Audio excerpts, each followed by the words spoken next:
ये next lecture है general studies का। डेली बेसिस पे जो वीडियो अपलोड कर रहे हैं जनरल स्टडीज़ का, उसी को कंटिन्यू कर रहे हैं। तो आइए स्टार्ट करते हैं। सबसे पहला क्वेश्चन दोस्तों ये वीडियो जो है वो जेपीएससी मेंस के लिए है, बीपीएससी के लिए है, यूपीपीएससी के लिए है, जिसमें भी जनरल स्टडीज़ पूछ रहा है।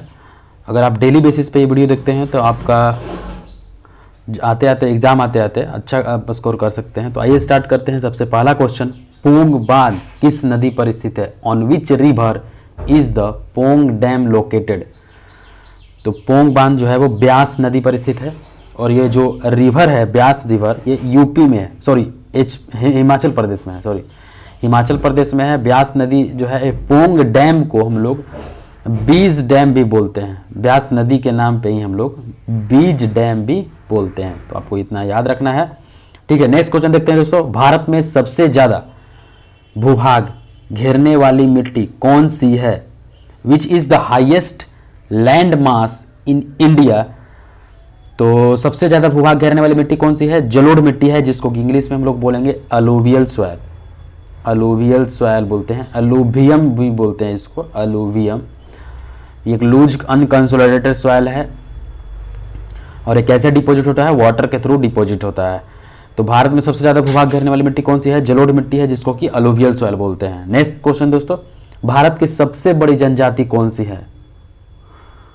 Who is the largest tribes of India? तो भारत की जो सबसे बड़ी जनजाति है वो गोंड जनजाति है, ठीक है। और ये जो है वो एमपी, यूपी, तेलंगाना, बिहार, आंध्र प्रदेश, उड़ीसा, ये सब में फैली हुई है। तो आपको याद रखना है, गोंड जनजाति जो है वो भारत की सबसे बड़ी जनजाति है। नेक्स्ट क्वेश्चन, भारत के संविधान को तैयार करने के लिए कुल कितनी समितियों का गठन किया गया था? How many committees were form to prepare the constitution of India? तो 13 समितियों का गठन किया गया था भारत का संविधान को गठन करने के लिए। उसमें कुछ मेजर कमिटीज हैं और कुछ माइनर कमिटीज है। नेक्स्ट क्वेश्चन फ्रेंड्स, सूचना के अधिकार का विधेयक पारित कब किया गया था? When was the right to information bill passed? तो देखिए, आरटीआई जो आप लोग बोलते हैं उसी को बोलते हैं आरटीआई बिल, जो है वो 2005 में पारित किया गया था। राइट टू इंफॉर्मेशन मतलब जितना भी पब्लिक है, वो गवर्नमेंट का कोई भी ऑर्गेनाइजेशन है, कोई भी डिपार्टमेंट है, उसमें जाके ये पता कर सकता है कि उस डिपार्टमेंट में कौन सा प्रोजेक्ट लॉन्च हुआ है, उसमें कितना कॉस्ट है, खर्चा कितना हुआ, और वो पैसा आया कहाँ से, उस डिपार्टमेंट में कितना जॉब है, जितना भी इंफॉर्मेशन है वो एक आम पब्लिक किसी भी गवर्नमेंट से मांग सकता है। गवर्नमेंट के कोई भी डिपार्टमेंट से वो आरटीआई करके, राइट टू इंफॉर्मेशन एक्ट के तहत, वो सूचना प्राप्त कर सकता है। तो वही है सूचना के अधिकार का विधेयक, जो है वो 2005 में पारित किया गया था, राइट टू। और इसमें एक अमेंडमेंट भी हुआ है जो कि 2019 में हुआ है। एक इसका अमेंडमेंट हुआ है 2019 में, बिल जो है, जिसको थोड़ा सा क्या बोले इसको, जितना पहले ठीक था उतना 2019 में क्या किया, और इसको कॉम्प्लिकेटेड कर दिया है। कॉम्प्लिकेटेड इन द सेंस कि आप उतना इन्फॉर्मेशन नहीं आपको मिले, इस टाइप का कुछ अमेंडमेंट हो गया है, ठीक है। तो राइट टू इन्फॉर्मेशन एक्ट जो है वो 2005 में पास हुआ था। ये जो 2005 के जून में ये पार्लियामेंट में आया गया था, और इसको जो है वो अक्टूबर 2005 में इसको क्या कर दिया गया था, मतलब नियम में आ गया था 2005 में, ठीक है। और ये आरटीआई जो एक्ट है वो फ्रीडम ऑफ इंफॉर्मेशन एक्ट 2002 का ही एक फ्रीडम ऑफ एक्सप्रेशन एक्ट जो था 2002 में जो एस्टेब्लिश हुआ था, उसी को अपडेट करके ये राइट टू इंफॉर्मेशन एक्ट 2005 लाया गया है। तो बस इसका एक ही मोटिव है कि ट्रांसपेरेंसी, करप्शन फ्री करने के लिए ट्रांसपेरेंसी करना आम पब्लिक के बीच में और गवर्नमेंट के बीच में, कि गवर्नमेंट कोई मनमाना चीज़ ना करे। इसके लिए क्या किया गया है, राइट टू इन्फॉर्मेशन किया गया है। कोई भी इंफॉर्मेशन गवर्नमेंट से रिलेटेड आप ले सकते हैं।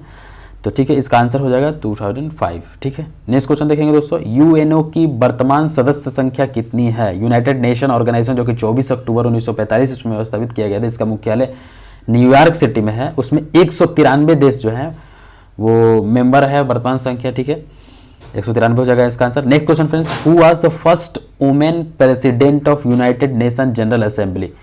तो संयुक्त राष्ट्र महासंघ की प्रथम महिला अध्यक्ष कौन थी? तो विजया लक्ष्मी पंडित जो है वो संयुक्त राष्ट्र महासभा की प्रथम महिला अध्यक्ष थी। तो इसका आंसर हो जाएगा विजय लक्ष्मी पंडित, ठीक है। नेक्स्ट क्वेश्चन फ्रेंड्स, यूएनओ के प्रथम महासचिव कौन थे? Who was the first secretary general of United Nation Organization? तो रिगवेली जो थे वो यूएनओ के प्रथम महासचिव थे। Trygve Lie, first secretary general of United Nation Trygve Lie हो जाएगा इसका answer. Next question friends, Rajya Sabha के लिए नामित प्रथम अभिनेत्री कौन थी? Who was the first actress nominated for Rajya Sabha? तो नरगिस दत्त जो है वो राज्यसभा के लिए नामित प्रथम अभिनेत्री थे, तो इसका आंसर हो जाएगा नरगिस दत्त। नेक्स्ट क्वेश्चन, राज्यपाल को शपथ ग्रहण कौन करवाता है? हु गेट्स द गवर्नर स्वर्न इन? तो उच्च न्यायालय के हाई कोर्ट के जो मुख्य न्यायाधीश हैं वो क्या करते हैं, वही राज्यपाल को शपथ ग्रहण करवाते हैं।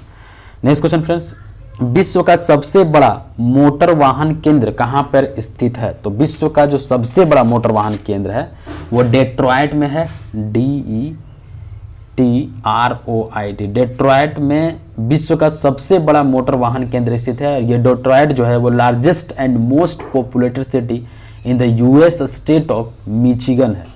मिचिगन का यूएस यूनाइटेड नेशन का, ठीक है, तो उसी का एक स्टेट है मिचिगन, ठीक है, यूनाइटेड स्टेट नेशन का ही, सॉरी यूएस का, यूनाइटेड स्टेट ऑफ अमेरिका जिसको अमेरिका बोलते हैं, उसी का ये एक स्टेट है। मतलब जैसे भारत का बिहार हो गया या यूपी हो गया, उसी तरह यूएस का है डेट्रॉयट, एक सिटी, एक स्टेट है, सॉरी एक स्टेट है। वायुमंडल में सर्वाधिक मात्रा में उपस्थित सक्रिय गैस कौन सी है?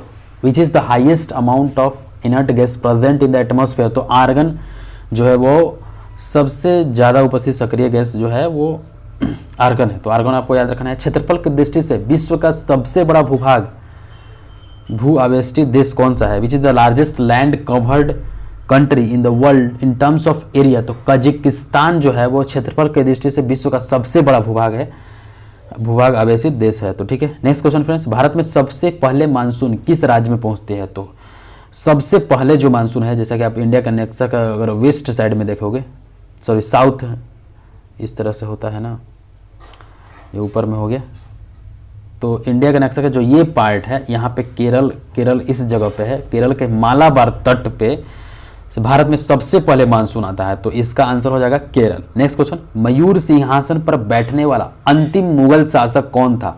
Who was the last Mughal ruler to seat on the peacock throne? तो मुहम्मद शाह जो था वो मयूर सिंहासन पर बैठने वाला अंतिम मुगल शासक था, तो मुहम्मद शाह इसका आंसर हो जाएगा फ्रेंड्स। नेक्स्ट क्वेश्चन फ्रेंड्स, डाक प्रथा के प्रचलन की शुरुआत किसके द्वारा की गई? तो who started the practice of postal system? तो शेर शाह के द्वारा डाक प्रथा के प्रचलन की शुरुआत की गई थी, इसका आंसर हो जाएगा शेर शाह। राष्ट्रवाद का मसीहा किसे कहा जाता है? नेपोलियन को राष्ट्रवाद का मसीहा कहा जाता है, तो इसका आंसर हो जाएगा नेपोलियन। अलाई दरवाजा का निर्माण किसने करवाया था? ये सब इंपॉर्टेंट क्वेश्चन है फ्रेंड्स, ये सब प्रीवियस ईयर से लिया गया है, तो आप प्लीज इसको देखिए। तो अलाई दरवाजा का जो निर्माण है वो शाहजहां ने करवाया था, तो इसका आंसर हो जाएगा Shahjahan. Next question, city of golden gate किस नगर को कहा जाता है? Which city is called the city of golden gate? तो सैन फ्रांसिस्को नगर को सिटी ऑफ गोल्डन गेट कहा जाता है, सैन फ्रांसिस्को नगर को, ठीक। नेक्स्ट क्वेश्चन फ्रेंड्स, समुद्र का जल नीला किसके कारण दिखाई देता है? What makes sea water blue appear? तो स्कैटरिंग के कारण जो है वो समुद्र का जल नीला दिखाई देता है, ठीक है। कच्चे फलों को पकाने के लिए किसका प्रयोग किया जाता है? तो कच्चे फलों को पकाने के लिए which is used to cook raw fruits? तो एसिटिलीन गैस का इस्तेमाल किया जाता है कच्चे फलों को पकाने के लिए। नेक्स्ट क्वेश्चन, कृत्रिम वर्षा के लिए किसका प्रयोग किया जाता है? विच is used for artificial rainfall? तो सिल्वर आयोडाइड का AgI, सिल्वर आयोडाइड है उसी का इस्तेमाल किया जाता है कृत्रिम वर्षा के लिए, सिल्वर आयोडाइड का। रेफ्रिजरेटर में जल को ठंडा करने के लिए किस गैस का प्रयोग किया जाता है? तो फ्रेऑन गैस का प्रयोग किया जाता है जल को ठंडा करने के लिए। Which gas is used to cool the water in the refrigerator? तो फ्रेऑन हो जाएगा। LPG के गंध को पहचानने के लिए उसमें क्या मिलाया जाता है? What is added to identify the smell of LPG? तो मिथाइल मरकप्टेन जो है वो LPG के गंध को पहचानने के लिए मिलाया जाता है। नेक्स्ट क्वेश्चन फ्रेंड्स, हाल ही में सेबी ने अपना कार्यकारी निदेशक किसे नियुक्त किया गया है? Who has recently been appointed by the SEBI SEBI जिसको बोलते हैं sir security exchange board of India SCBI, ये हाल ही में अपने कार्यकारी निदेशक किसे नियुक्त किया गया है, तो GP गर्ग को हाल ही में नियुक्त किया है। हाल ही में BSF के नए महानिदेशक कौन नियुक्त हुए हैं, तो राकेश अस्थाना जो है वो हाल ही में BSF के नए महानिदेशक नियुक्त हुए हैं। हाल ही में स्वास्थ्य पोर्टल किस मंत्रालय ने लॉन्च किया है, which ministry has recently launched health portal, तो जनजातीय मंत्रालय ने हाल ही में स्वास्थ्य पोर्टल लॉन्च किया है। तो इतना सारा चीज़ आपको इतना वीडियो में क्वेश्चन का आपका कवर हुआ दोस्तों। आप डेली बेसिस पे देखिएगा तो बहुत ही हेल्प मिलेगा JPSC मेंस में, ठीक है दोस्तों। तो पूरा वीडियो देखने के लिए धन्यवाद। Thank you for watching this video. Have a nice day.